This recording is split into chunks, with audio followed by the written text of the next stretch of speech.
Hola, ¿qué tal? Buenas tardes a todos. Soy Carla del Faro y les doy la bienvenida a este nuevo episodio de Historias en Clave, un podcast en donde podremos conocer la vida a través de las notas.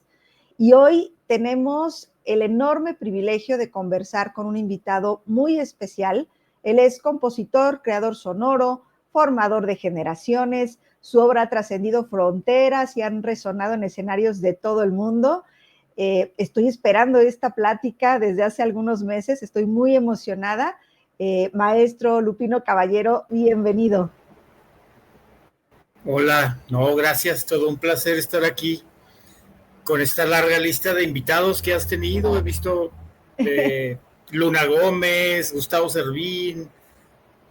La verdad es un honor para mí estar aquí, ser parte de esto. Muchas Ay, te gracias. agradezco mucho, maestro, en verdad.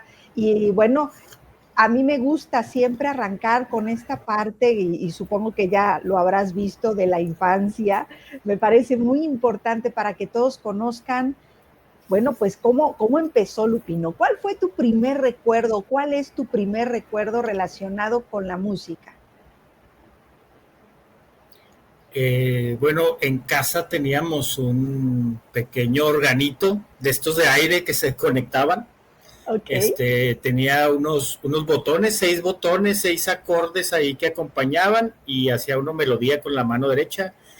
Esos fueron mis inicios. Después mi abuela compró un piano, teníamos un piano en la casa y mi madre y mi abuela fueron las que me empezaron a enseñar de niño a tocar, ya medio leer ahí partituras y así, ¿no? ¿Ellas sabían todo esto de la música? Sí, no se dedicaban, pero ambas sabían leer música y todo. La familia de mi abuela, sobre todo, por ahí sí hubo músicos, ¿no? Entonces, todos leían, aunque no se dedicaran. Genial. ¿Y recuerdas algún momento clave que haya despertado en ti esa necesidad de hacer música? No de componer todavía, de hacer música. Híjole, pues fue con este organito definitivamente que yo me pasaba horas jugando con él. Este, Empecé a sacar solo melodías, Noche de Paz, recuerdo, cositas así. Y pues para mí era como un juego, era un juguete más. Y digo, me pasaba las horas ahí. Yo creo que ese instrumento fue lo que fue ahí fundamental para, para que posteriormente me dedicara a esto, ¿no? Claro. Y llega el piano y te dedicas al piano, o alguna vez tuviste la intención de tocar algún otro instrumento. ¿Qué pasa por ahí? No, el piano seguía siendo todavía como un hobby para estar ahí en la casa, para entretenerme. Este, Hasta que me compraron una guitarra, ya Ajá. en la adolescencia, ahí sí fue cuando empecé a sentir esa espinita dije, sí, creo que sí, sí me quiero dedicar a la música, ¿no? Claro, Y ya con la guitarra hasta la fecha, a pesar de que estudié composición, es un sí, instrumento que jamás se ha abandonado. claro. ¿Qué escuchabas de niño? Eh, Híjole, pues escuchaba, en mi casa tenían muchos discos de música clásica. Me acuerdo que tenían un disco de Liberace tocando a Chopin. Fue Ok. parte de. Y como niño, lo que me tocó fueron en la escuela Los Tigres del Norte, Contrabando y Traición y estas cosas. Ajá. Y ya en la adolescencia, cuando ya pude yo como decidir un poco más por mí mismo, rock. Ok. Qué genial. ¿Qué hacías cuando eras niño, además de la música? ¿Qué jugabas o qué hacías? Ay, siempre fui medio nerd. Me gustaba mucho jugar ajedrez y cosas así. Armar rompecabezas. Eh, Todavía en la actualidad me gustan mucho los cubos Rubik y estas cosas, ¿no? Entonces Ay, qué sí, padre. era un niño muy, muy matado. ¿Y de adolescente? De hecho, de adolescente fue mi época rebelde. Me, Me salí de la casa muy joven. Ok. Este, y la primera vez que me salí de la casa, que me fui de la ciudad, De alguna manera terminé aquí en Chihuahua porque yo soy de Ciudad Juárez. Ok. En el periodo de mi adolescencia, como hasta los 21 años, mi vida fue totalmente diferente. Yo anduve viajando en los techos de los trenes, de aquí para allá, tocando en camiones. Esa fue la parte así ruda de mi vida, ¿no? Como de los 18 a los 20, tal vez 17 a los 21, no sé, por ahí. Claro. ¿Y cuáles eran, me platicabas tú ahorita también que escuchabas rock ya en esa época de adolescencia, cuáles fueron tus mayores influencias o tus mejores acompañantes en esa época? Bueno, empecé con los grupos de moda de esa época, que era un rock más, menos fuerte, era Bon Jovi, Guns N' Roses, que acababan de sacar sus discos y estaban pues de moda básicamente, ¿no? Y posteriormente me fui a rock un poco más pesado y empecé a tocar en grupos, tocaba música de Pantera, Sepultura, un rock ya un poquito, pues sí, más pesadito. Y ya al final música original, ya era una especie como de rock acústico, pues con puras canciones originales, ¿no? Claro. Me da muchísima curiosidad esto de los trenes. Digo, nunca lo había yo escuchado. ¿Cómo es la experiencia? Es que me parece fabuloso. Digo, no recomendable. Pues al principio viajaba mucho. No, ya sé. No, al principio viajaba mucho, pero pidiendo ride a los camioneros.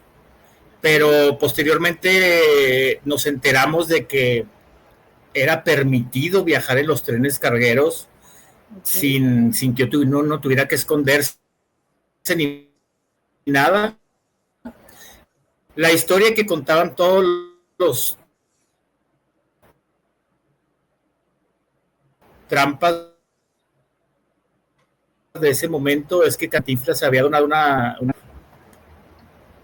Ah, ya regresó. Sí, ok, ahí está ya, ¿verdad? Ya. Sí, te digo que la historia que contaban todos los trampas era que Cantinflas había donado una fuerte suma de dinero a ferrocarriles y que por eso nos permitían viajar libremente en los trenes, ¿no? Entonces, conociendo esto, pues yo ya volví el tren mi transporte personal para viajar a todos lados. Claro. En el carguero, claro. ¿Y ibas entonces de Ciudad Juárez a dónde? ¿O cómo te movías? ¿O hacia dónde ibas? ¿O qué pretendías? ¿De qué vivías? O sea... Pues generalmente tocaba la guitarra en los camiones o en veces en barecitos, cafecitos, a los lugares a donde llegaba. Y de eso vivía básicamente, nomás de andar tocando ahí, una vida muy hippie. Okay. Yo en ese momento quería ser escritor, no quería ser músico. La guitarra era nada más como mi medio de sostenimiento. Claro. Pero hubo cosas, por ejemplo, cuando viajaba de noche, pues si uno viaja en el techo del tren, se puede caer, se queda dormido, ¿no?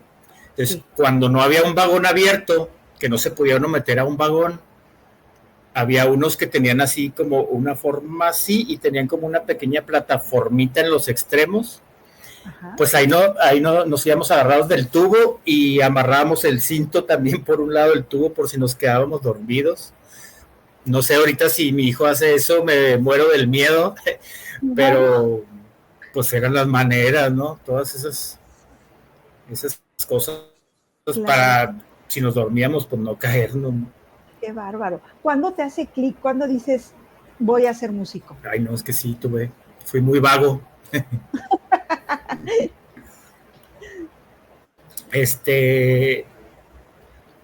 En una de esas veces que llegué aquí a Chihuahua otra vez, formé una banda aquí, la última banda en la que estuve se llamaba Lucrecia, era esta donde ya tocábamos acústico y todo eso, y el otro guitarrista entró al conservatorio de aquí de música de Chihuahua, que estaba recién abierto, así recién estrenada la escuela.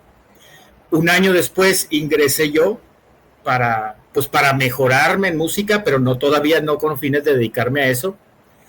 Y ya una vez estando en la escuela me atrapó, entré a guitarra, después abrieron una carrera de composición, me cambié inmediatamente y esta cuestión de crear, de querer ser escritor, pues ya se compensó con lo de compositor.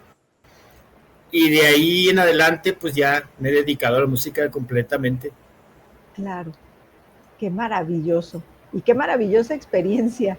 ¿Y cuándo, bueno, no sé, digo, esta parte de la composición, digo, comúnmente entran a una facultad, a un conservatorio, y lo primero que se piensa es en el instrumento? ¿Por qué piensas tú primero bueno, decides la composición? Digo, ya me platicaste toda esta parte de la escritura, pero ¿cuándo dices, ok, mejor esto y no un instrumento?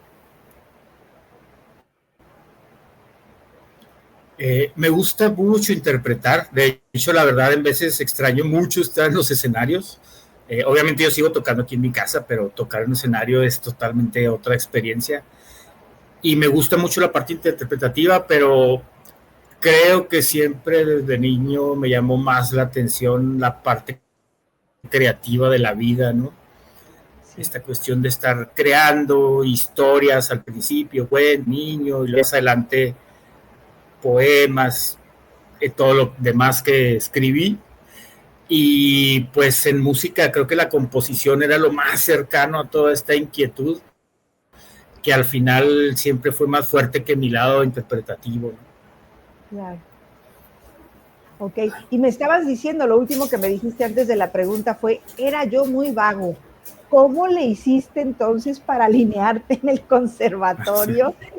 Y no sé, alguna experiencia que nos quieras contar, ya estando ahí con los compañeros, con esta inquietud. Mira,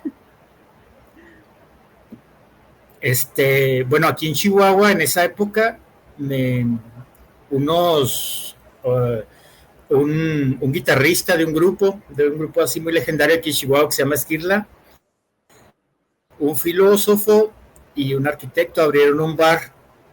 Y como sabían que yo andaba ahí nomás rodando de aquí para allá, todo, me ofrecieron ser el velador de este bar, vivir ahí y de pasada cuidarles, ¿no? Okay. Entonces, pues ya tenía yo una morada fija, estuve viviendo en este bar y como estaba un poquito más establecido por tener un lugar como más estable donde vivir, ahí fue que decidí entrar al conservatorio. Y este bar era antes unos bodegones, eran bodegas, entonces arriba era la parte del bar y abajo todavía no estaba habilitado, pero eran cuartos fríos. Entonces uno de los cuartos fríos era mi cuarto.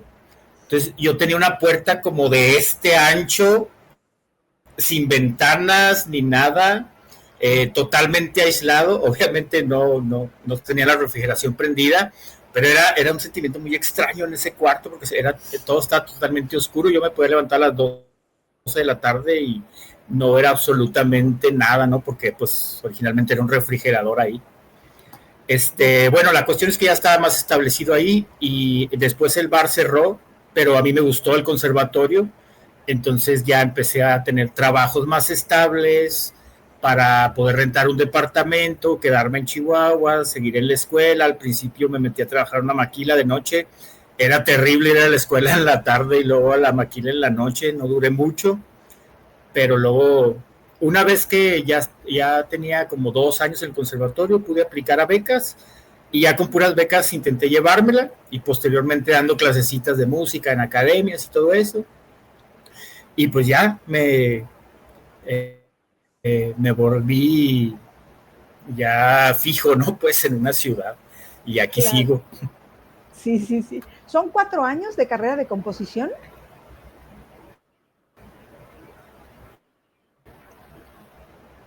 Son 5 años y 3 de propedéutico, pero en aquella época eran 4 propedéuticos, así que me aventé 9.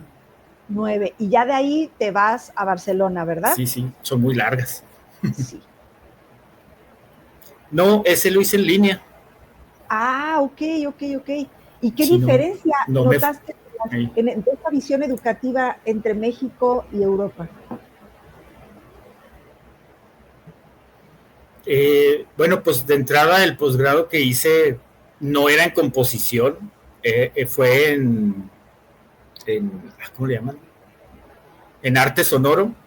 Y para mí fue un mundo, se me abrieron los ojos al sonido de una manera que yo no pensaba que iba a suceder. No sé por qué, a final de cuentas, decidí por arte sonoro en vez de composición, porque también tenía el posgrado en composición.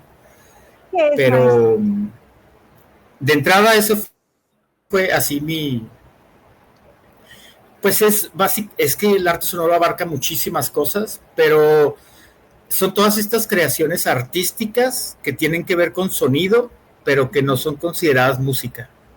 Puede ser una escultura sonora, instalaciones sonoras, todo ese tipo de cuestiones. Y por eso incluyes, estaba yo escuchando antier, creo, la de tu obra Serpientes y Escaleras, ¿por eso incluyes este tipo de sonoridades también en tu obra? Pues eso ya lo hacía desde antes, siempre me ha gustado mucho que los intérpretes hagan sonidos con la voz. Ese es algo que traigo desde antes. La palabra me sigue, aunque no sean canciones, ¿no? Sí. Y más bien con lo del posgrado, lo que me empecé a dedicar un poco más es hacer grabaciones de campo, con una pequeña grabadorcita que compré, y en base a eso dedicarme un poquito al paisaje sonoro, pero todavía no lo mezclo del todo con la composición. Obviamente los paisajes sonoros que hago están muy basados en mi manera en cómo compongo, pero todavía no lo mezclo del todo, creo yo, esos dos rubros, ¿no? Ok. ¿Algún maestro o figura clave durante sus estudios que dijeran, esto está marcando mi camino, o gracias a él se marcó mi camino? Híjole, pues es que son un montonal. De mis maestros más directos, pues Marco Aurelio Alvírez, que en paz descanse, ya falleció. Él fue uno de es que él daba todas las materias casi en el conservatorio. Entonces estudié muchas cosas con él, estudié solfeo, análisis, armonía, composición. Yo estaba en la orquesta de guitarras que él dirigía, entonces fue un vínculo muy cercano, además era casi de mi edad. Nos volvimos muy amigos. Definitivamente él es una, y mis otros dos maestros también más cercanos son Manuel Gutiérrez y Miguel Ángel Barrera. Ellos tres definitivamente fueron los primeros que empezaron a marcar el rumbo de mi vida y de mi carrera y de muchos aspectos. Posteriormente, una de mis más grandes influencias definitivamente fue Julio Estrada, Luca Belcastro, mis amigos. Yo me influencio mucho por mis amigos, entonces Eduardo Caballero de Monterrey, Girolamo Deraco, compositor italiano, aunque no he tomado clases con ellos propiamente, siento que sí han influenciado mucho, no solo mi carrera, sino mi vida, ¿no? Claro. ¿El mayor reto de su formación académica?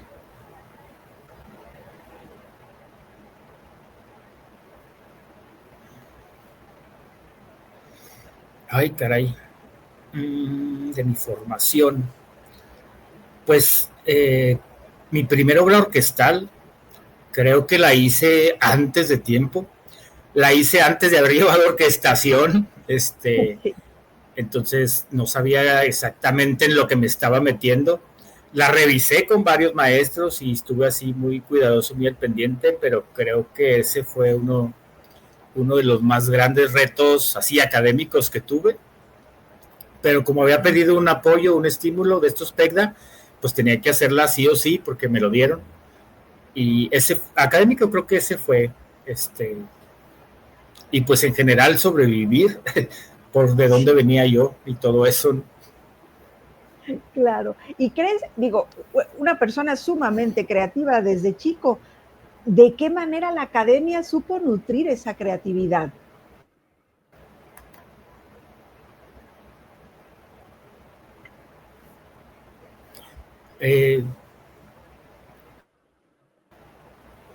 Fíjate, todos los maestros que tuve fueron extremadamente diferentes.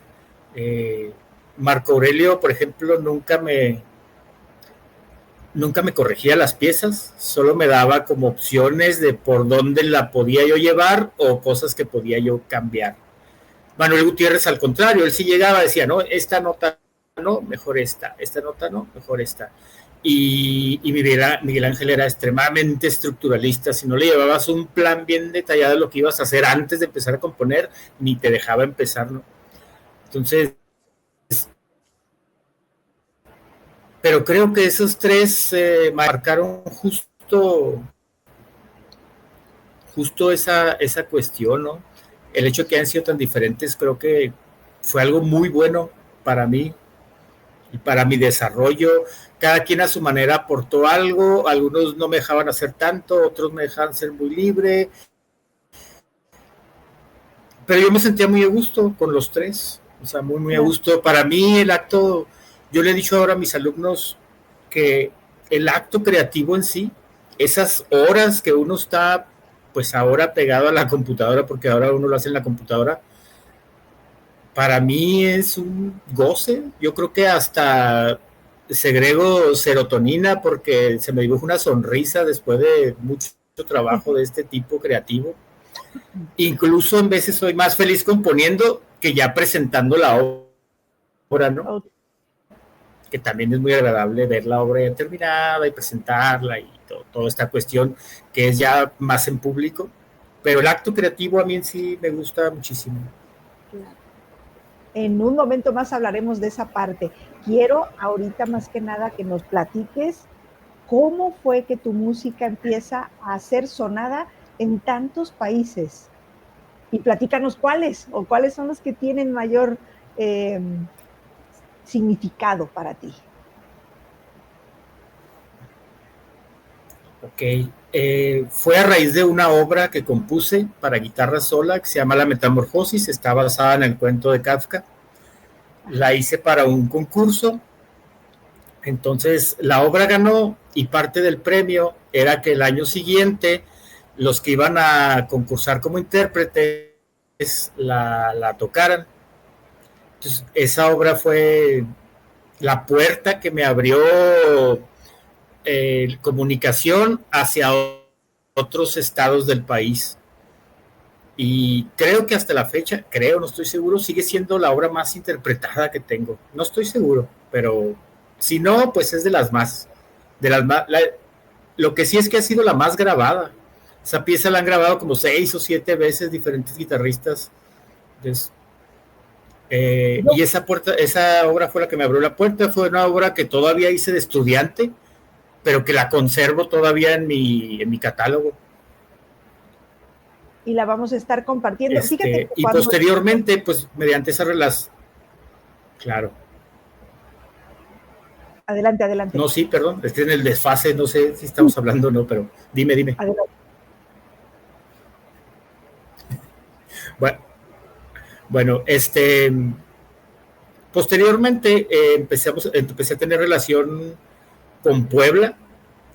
He compuesto muchísimas obras sobre todo para Atlisco en Puebla, que fue, y de hecho el año pasado me parece me hicieron un homenaje debido a todas las obras que les he compuesto y esta cuestión. Y ese punto me llevó a tener una amistad muy cercana con la guitarrista Nadia Borislova, que da clases en Puebla. Y ella ha sido la intérprete que a más países diferentes ha llevado mi obra.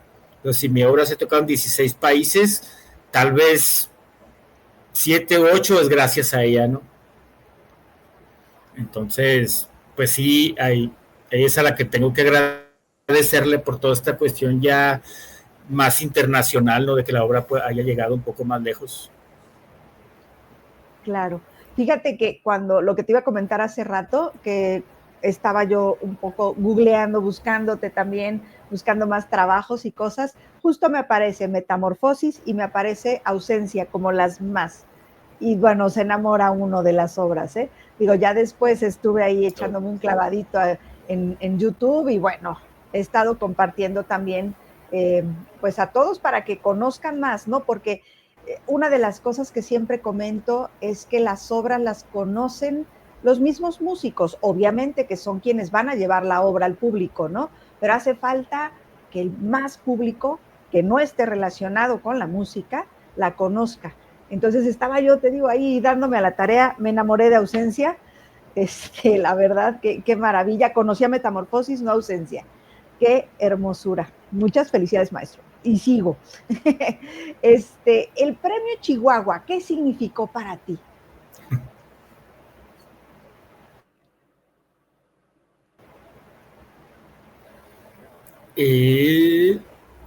Pues de entrada, es el galardón como más importante entregado al arte y la ciencia en Chihuahua. Fue algo muy importante en mi vida en ese momento porque en ese momento ya era profesor, no era alumno, era profesor. Y me abrió muchas puertas, al menos en los institutos de cultura y todo eso, a la hora que uno va a pedir a toda esa cuestión, pues el premio Chihuahua ya me empezó a abrir, tocar la puerta como un desconocido, y por lo menos en Chihuahua sí me facilitó un poco más la vida ese premio. Claro. ¿Y alguna experiencia que nos quieras platicar o alguna anécdota del Ibermúsicas en Santiago de Chile?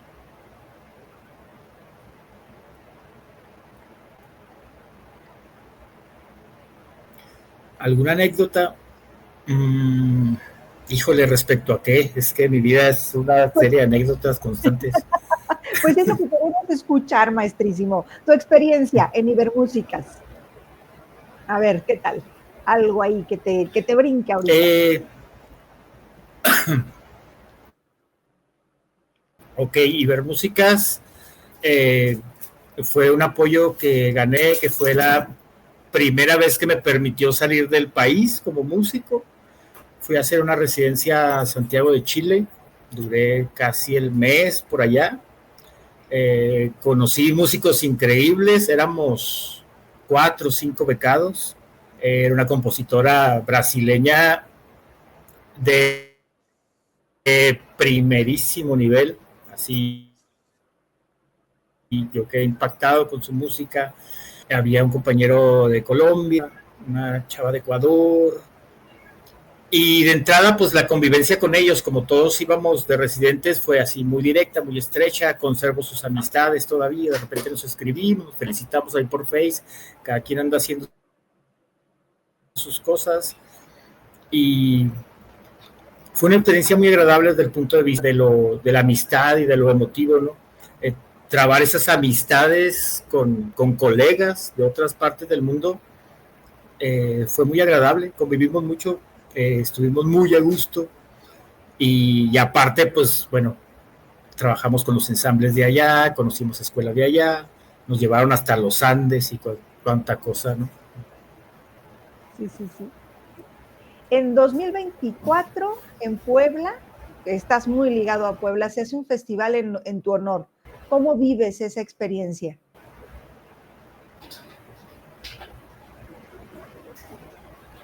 En 2024, la orquesta de guitarras Atliscayotl hizo este homenaje a mi persona.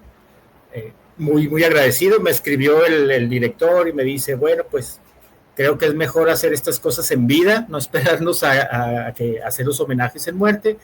Me platicó su plan y todo eso, compuso una obra para la ocasión. La obra la escribió mi pareja, que es percusionista, pero que también escribe. Entonces, sobre esa historia, que es una historia de una niña y un lobo, yo compuse la obra.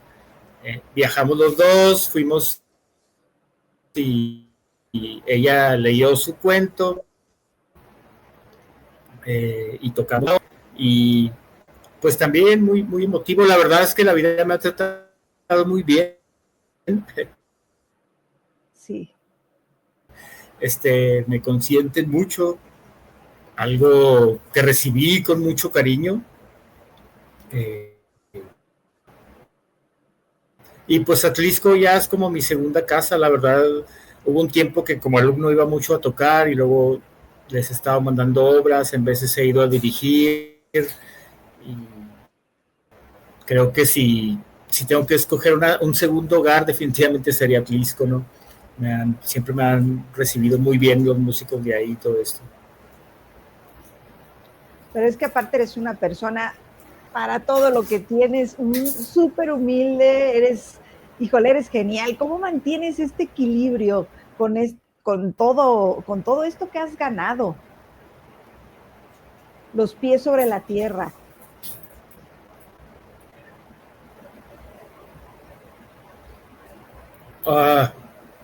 No sé.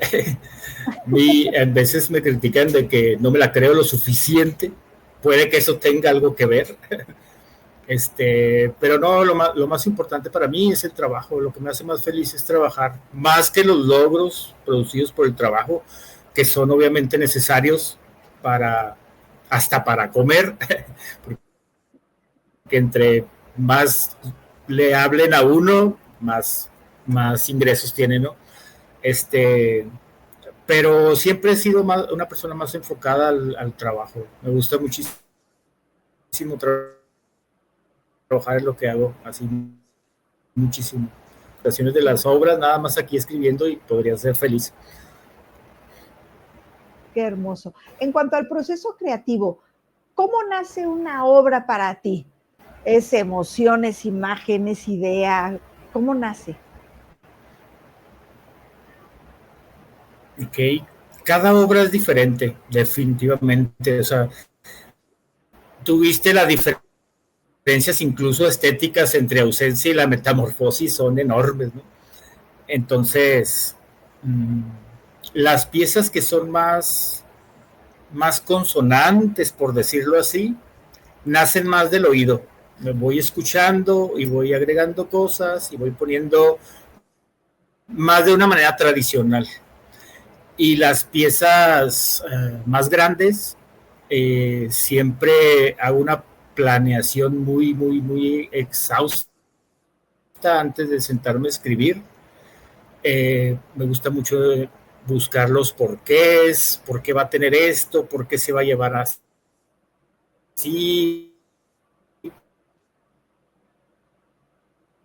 qué estructura debe tener. Tengo 2 pizarrones aquí, tengo ideas suficientes. Trabajo mucho con el código Morse en mis composiciones, entonces ya es una técnica que más o menos tengo trabajada, y toda mi obra tiene que ver con dualidades. Antes eran dualidades principalmente basadas en algo y algo humano. De ahí viene la metamorfosis, que es insecto humano, lupus, que es lobo en latín, y caballero, que es este lado humano. Entonces, de alguna manera, Lupino Caballero es una dualidad lobo-hombre, y me gusta mucho el trabajo de ella. Y yo técnicamente no había encontrado algo que pudiera permear esta dualidad. Hasta trabajé primero con código binario de unos y ceros. No me gustaron los resultados sonoros, y cuando encuentro el código Morse, hago un cuarteto de cuerdas con ese, y me gustó mucho el proceder, y ahorita lo uso en formas diferentes. El código se ha vuelto ya parte de mi manera de componer, y pues muchas veces tengo palabras en el pizarrón en vez de notas, y de abro notas y cosas así, ¿no? Sí. Y en cuanto a la tecnología, ¿qué lugar ocupa en tu proceso de composición?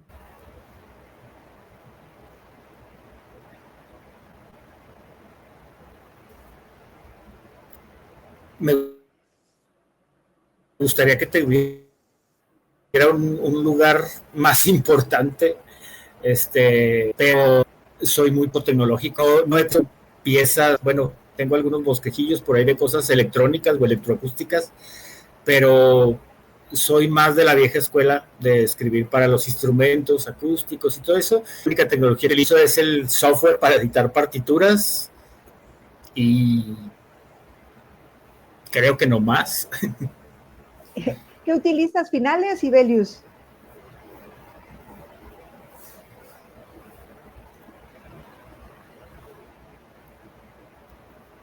Ay, no sé si hablaste, no escuché. Ah, es que como que te me congelaste. Te preguntaba yo qué software utilizas, si Finale, Sibelius o algún otro. Ok.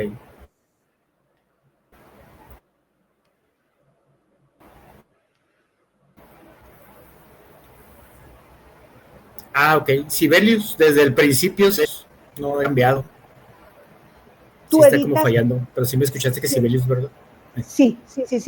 Okay. ¿Tú editas tu obra? ¿Tienes alguna editorial? ¿Cómo funciona esto? No, yo la edito toda. Siempre es trato directo con los intérpretes y yo mismo se las voy mandando. Hace poco ya me di cuenta que de repente ya hay varias quejas ahí en internet de que es muy difícil encontrar mi música si no me conocen y esas cosas. Entonces, en poner una página y poner mis obras ahí, porque no trabajo con ninguna editorial, pues todo se hace a través de mí y bueno, pues ya pondré una página cuanto antes para ir subiendo todo ahí, Fabuloso. Nos avisas para que esté promocionarlo más al también. acceso de la gente, pues.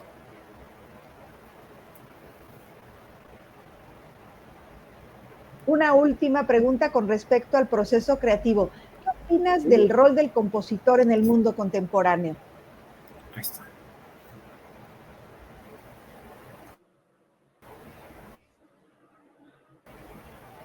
¿Sí me Como escuchaste? el de todos los artistas, no solo sí, el rol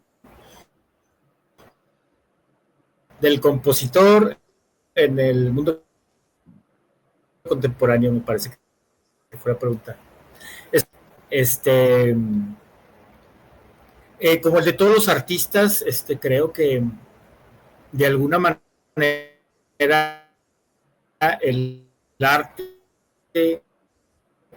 es el reflejo de una sociedad, de un tiempo y de todas las personas que nos rodean en la comunidad en la que vivimos. El arte es como una enciclopedia histórica, pero contando la historia de una manera, por lo general, apegada más a belleza, a otras cuestiones. Entonces, no, no creo que sea obligación del artista enfocarse a eso, pero creo que de manera inconsciente así se da, ¿no? Estamos reflejando lo que está pasando en nuestro entorno y pues ya desde entonces, desde ese punto de vista, creo que es una responsabilidad también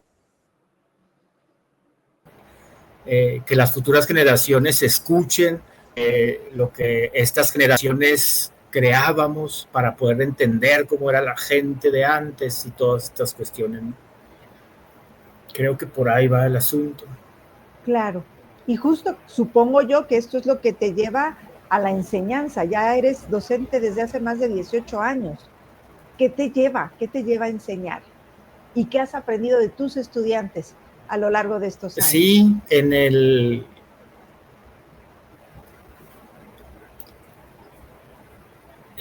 bueno, al principio la enseñanza era pues, mi medio de,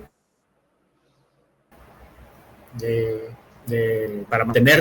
Siempre me gustó dar clases, incluso antes daba clases a niños y me agradaba la pedagogía y todo esto. Nunca tomé. Sí, yo que si transmite lo que sabe, se pierde. Y a todos mis alumnos yo les digo, ustedes tienen que ser mejores que yo porque si no, yo como profe no, pues no la armé, no se vi. Esto se trata de una acción, ni sé pues esto vaya creciendo. Afortunadamente he tenido algunos alumnos que sí ya han llegado muy arriba, muy alto, estoy muy orgulloso de ellos. Y es la idea, ¿no? Transmitir este conocimiento para que siga creciendo con las futuras generaciones, siga transformándose.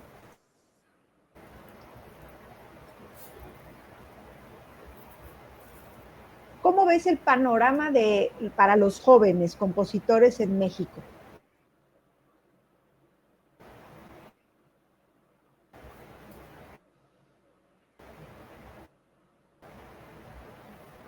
Hola, hola. Estamos viviendo en épocas muy diferentes. Hola, sí, ahí ya escucho. No sé si ya me escuchas tú. Ok. Estamos viviendo épocas muy diferentes. Antes, para ser compositor, tenías que tener forzosamente una casa editora. Los de edición te ponían una partitura perfectamente pulcra y el internet mandarla a muchos lugares sin necesidad de alguien que la distribuyera como antes. Igual ya no necesitas tener una disquera para que tu música esté llegando a otros lugares, porque ya ni siquiera la música tiene este formato sólido que era el disco, ¿no? Ya sí puede. Entonces creo que desde ese punto de vista logren expresar su voz sin necesidad de estar atados a una casa editorial, a una casa disquera, a todo lo demás. Pero por otro lado, eso hace que el número aumente y que de repente ya hay demasiadas cosas y también más comercial. Sí. Hay una profecía en un libro que se llama Ruidos de Jacques Attali, que creo que fue escrito como en los 60s, que habla de la época en la que todos van a ser compositores, y escribe antes del internet, antes de la inteligencia artificial, pero creo que de alguna manera todos estamos más o menos como acercándonos a eso. Cada vez hay más facilidades para que el que quiera expresarse a través del sonido puede ser, ¿no? Es que pero bueno, al final el que quiere, el que le gusta, pues ahí está y va a salir avanti, como siempre ha sucedido. Claro. Creas una serie de conciertos llamado Sonidos Nacientes. ¿Qué te motiva a crearlos? ¿Y qué es? ¿Que nos puedas explicar?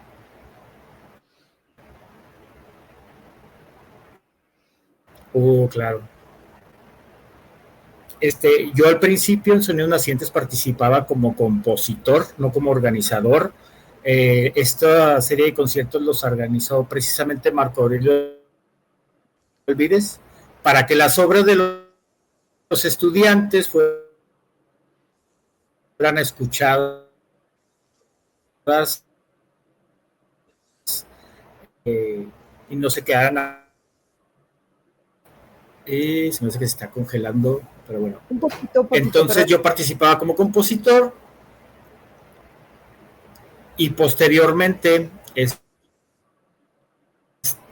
ya me volví parte de la organización y ahora yo soy el que organiza conciertos, sus obras ante el público, y justo este año cumplimos 25 años ya de los Sonidos Nacientes. Vamos a tener un concierto para conmemorarlos en el Teatro de Cámara Fernando Saavedra aquí en Chihuahua, ya en noviembre, no recuerdo bien la fecha, pero ya está cercana, y vamos a no solo invitar a alumnos esta vez, sino exalumnos a que presenten su obra y todo esto.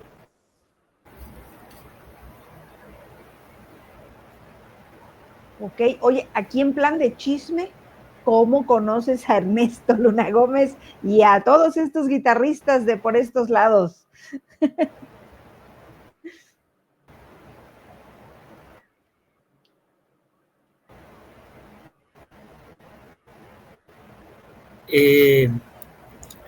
Pues es que, bueno, uno escucha los nombres, y va conociendo, y al de aquí de Chihuahua a tocar, y ahí fue cuando ya lo conocí en persona, ya había hablado con él así en línea. Conozco a muchas personas en línea, pero en persona ya hasta después nos toca en algún festival o algo, y con Ernesto fue así.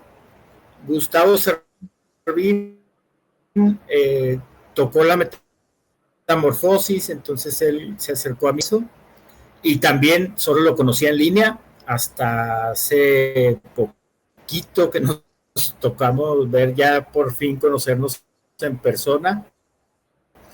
Él vino a Chihuahua a tocar por otras razones. Ya pasada volví a esta pieza para que escuchara, porque yo no lo había escuchado nomás que en grabaciones con él, y estuvo aquí en la casa y todo. Ya hicimos una amistad ya más directa, ¿no? Sí. Ya por lo menos ya nos conocimos en persona, pero en este medio es muy común que uno conozca, ya se vuelve muy amigo, si las personas ha visto en persona, ¿no? Muy curioso. Sí. Pero pues sí, en el medio todo el mundo se va conociendo poco a poco, y con lo que más tengo relación son con los guitarristas. Claro. Las obras que más me encargan son para guitarra. Yo hago lo que sea, o sea, trabajo para orquesta, pero son las que más me piden, entonces mayor, que es lo que más me solicitan. Y claro. bueno, pues feliz, la guitarra me gusta mucho. Ok. ¿Cuál ha sido el momento más transformador, o que sientas tú que ha sido el momento más transformador de tu carrera hasta hoy? Porque todavía falta.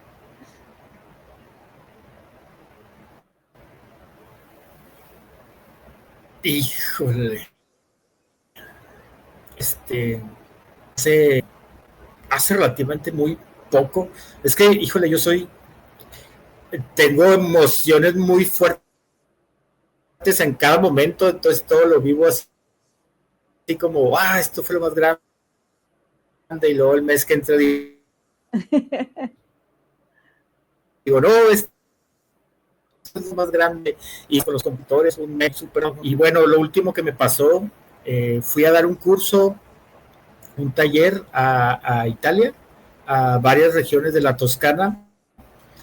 Se llama Puccini International Opera Composition Course, algo así, tiene un nombre muy grande. Y es la vez que voy a Uruguay. Además fui como invitado, me trataron de lujo. Los anfitriones, hay un compositor, Girolamo Deraco, que está escribiendo un libro sobre cómo escribir para la voz. Okay.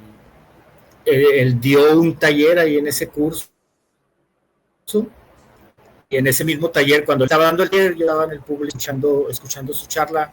Está hablando sobre su libro y las cosas que ha visto, y de repente pone un ejemplo y pone una partitura mía, y luego dice, no, pues esta obra es del maestro, y es como escrita para la...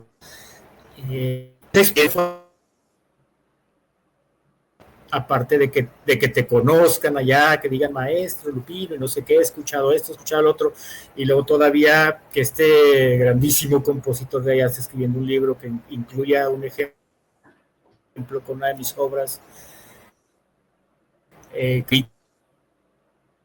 No solo eso, sino que tuve el gusto de trabajar con mi pareja, que también fue invitada, y voy a estar escribiendo unas composiciones para ella, y es totalmente otra historia empezar a hacer estas colaboraciones, como lo hicimos con la obra de Nacastli para Tlisco, y ahora con estas obras para Italia. Pues sí está dando un giro a mi vida y a mi todo de una manera muy, muy agradable. Ya está uno sola, ya está alguien más, ya tiene uno un cómplice ahí más cercano. Claro. ¿Al hijo no lo han integrado?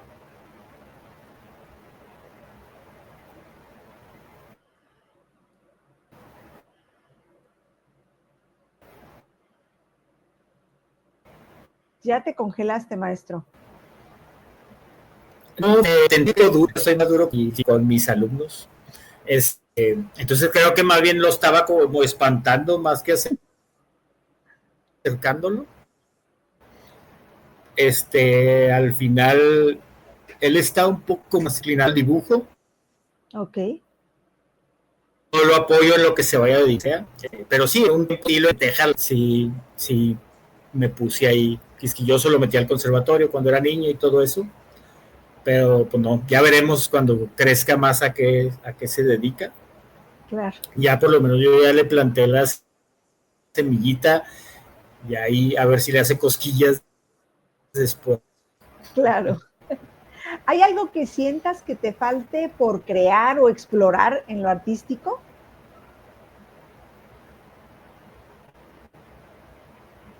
¿Hay algo que qué, perdón? Que te falte por crear o por explorar en lo artístico.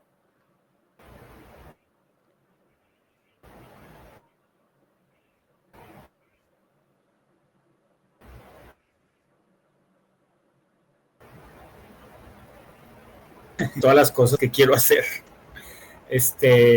Yo trabajo mucho con laberintos, es parte de las partituras que hago y hace poco me acabo de enterar que hay un laberinto físico de cemento aquí en Chihuahua.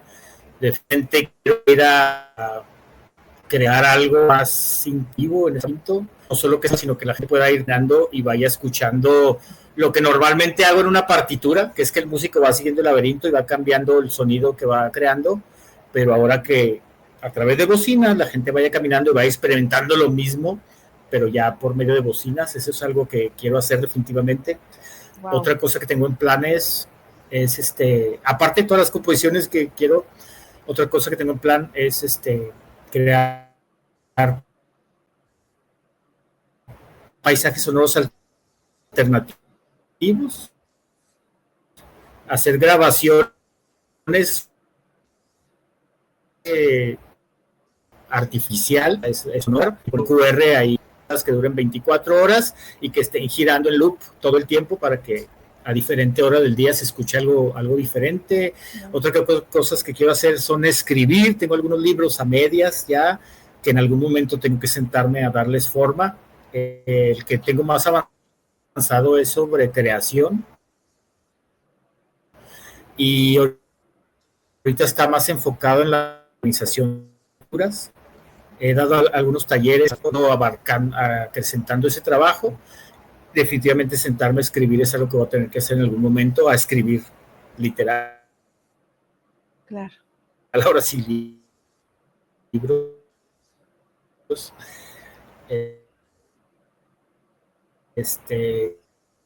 Y no sé, tengo muchos planes chinos, alcance la vida por... Ay, qué maravilla. Y todo, bueno, les recuerdo a todos los que nos están escuchando, en redes se encuentran al maestro en todas como Lupino Caballero. Exploren el YouTube, vayan a su Instagram, vayan al Facebook, por favor, para que también apoyen todo lo que está haciendo, que es maravilloso. Maestro, una pregunta, ¿cómo te desconectas de la música o te desconectas en algún momento de la música? ¿Algún hobby, algo que hagas aparte de todo esto? ¿O siempre estás en la música? No, sí tengo mis maneras de desconectarme. Curiosamente, una de mis maneras de desconectarme de la música es y que me conllevan mucho esfuerzo mental y todo esto. Estas piezas más ligeritas son mi manera de relajarme de alguna manera, pero aparte tengo otras, el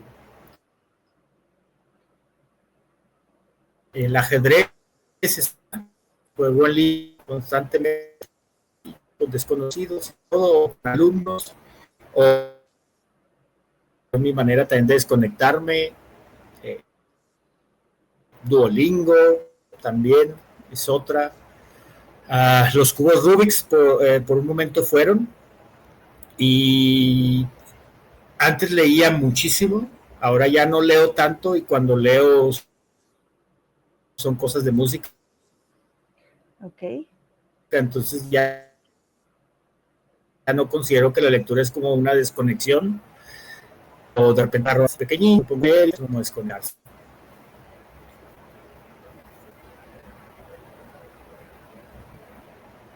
¿Qué consejo le darías a quienes se quieren dedicar a la composición?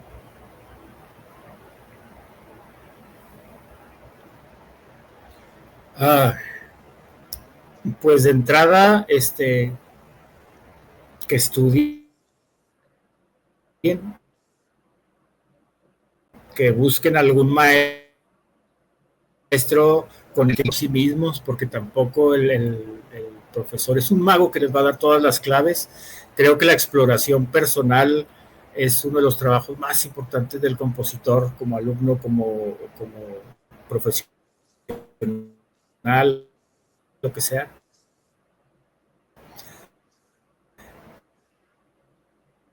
Entonces, es que nunca pierdan esa capacidad de exploración, porque en veces siempre y no que estudien, ya sea de manera personal, sentir, descubrir nuevos mundos, nuevos horizontes y darnos cuenta incluso de si estamos en el camino correcto o no. No sé, es que era nerd. Entonces el estudio para mí es un camino muy viable, ¿no? No, qué bonito y qué importante. Ay, maestro Lupino, muchísimas gracias. Quiero saber si Y necesitas digo, agregar era que algo. segura, ya no.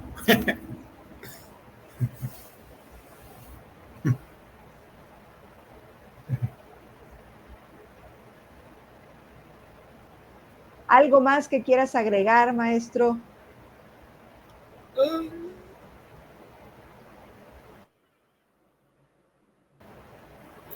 No, pues gracias por la invitación, gracias por abrir esta ventana a tantos chicos, incluyéndome. Y pues nada, solo escuchen música, escuchen a los compositores locales, compositores nacionales, porque son la voz, el reflejo de ustedes mismos. Entonces es importante que conozcan esas luces de sus comunidades respectivas, ¿no? Y pues muy agradecido, muy a gusto de estar aquí, sufriendo aquí un poquito con la conexión, una disculpa. No, no te preocupes. Pero muy a gusto me la pasé con este y mucho gusto de haberte conocido. Espero que como el resto de los colegas en algún momento nos conozcamos en persona y pues nada más, eso sería todo. Ay, eso espero. Nada me daría más gusto, en verdad, de irlos conociendo a todos de a poquito. Y la verdad, nuevamente, lo repito, tenía muchas ganas de platicar contigo, maestro. No fue lo que esperaba, fue más. La verdad, te agradezco. Muchísimas gracias por compartir esto, que finalmente es algo muy íntimo, muy profundo de tu historia, de tu música. Ha sido un privilegio escucharte y también escuchar tu obra, que como te dije, la escuché antes y la seguiré escuchando ahora para seguírsela compartiendo a los demás. Y bueno, a todos los que nos escuchan, no se les olvide darle like, suscríbanse por favor, activen la campanita y si les gustó el contenido, por favor, compártanlo. Gracias, maestro. Nos vemos pronto. Gracias. Gracias a ti. Este martes 11 de octubre a las 8 de la mañana no te puedes perder un episodio muy especial. Nuestra invitada será Lucía Garrote, violinista e instructora argentina con más de 15 años dedicados a enseñar a quienes dan sus primeros pasos en el mundo de las cuerdas. Desde sus inicios como ayudante en Cenerata hasta la creación de La Pichicata, una plataforma digital que ha transformado la enseñanza del violín para hispanohablantes de todo el mundo, Lucía ha sabido combinar paciencia, creatividad y comunicación para conectar a cada alumno con la música de forma única y personal. Además, nos contará cómo fue su paso por el quinteto electroacústico Aqualáctica y cómo terminó componiendo la banda sonora de una película. Una charla sobre vocación, enseñanza y música como camino. No te lo pierdas, en vivo por YouTube, solo en Historias en Clave.